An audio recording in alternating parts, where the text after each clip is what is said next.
In today's video, I'm going to teach you how to integrate GoHighLevel with Facebook Messenger. By the end, you'll have your Facebook page connected to GoHighLevel so you can centralize conversations, respond faster, and even trigger automations. First, head to the official GoHighLevel website and sign into your account dashboard. If you're watching in a browser, you'll find the official website link at the top of the description. Once you're in, make sure you're working in the correct sub-account or location where you want Messenger messages to appear. From the left-hand menu, open Settings. This is where all the account level controls live, including the connections to your external apps. Next, click Integrations. You'll see a list of platforms you can connect. Look for the Facebook or Messenger option. The wording can vary slightly, but you're looking for the Facebook connection that enables Messenger. Click Connect Facebook. If your browser blocks pop-ups, allow them for this step so the Facebook login window can appear. Sign into Facebook when prompted using the account that has admin access to the page you want to connect. This is important. Only page admins can complete the link successfully. After you log in, select the specific Facebook page you want to connect to GoHighLevel.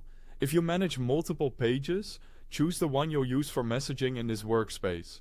Facebook will then show permission prompts. Grant the required permissions for messaging access.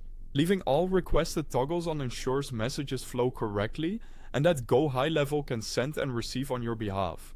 You can always review these later in Facebook's business integrations if needed.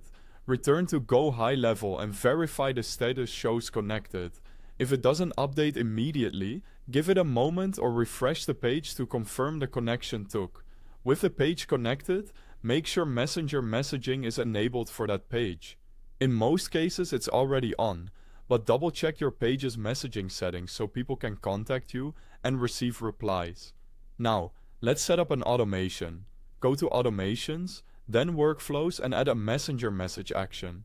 Pair it with an appropriate trigger, such as a new incoming Messenger message, and craft a clear, friendly response. This helps you greet customers instantly or route them to the right team. Finally, test the integration. Send a test message to your connected Facebook page from another account or device. Watch for it to appear in GoHighLevel and confirm your workflow response as expected. If anything doesn't come through, recheck the permissions and the connection status. Thanks for watching.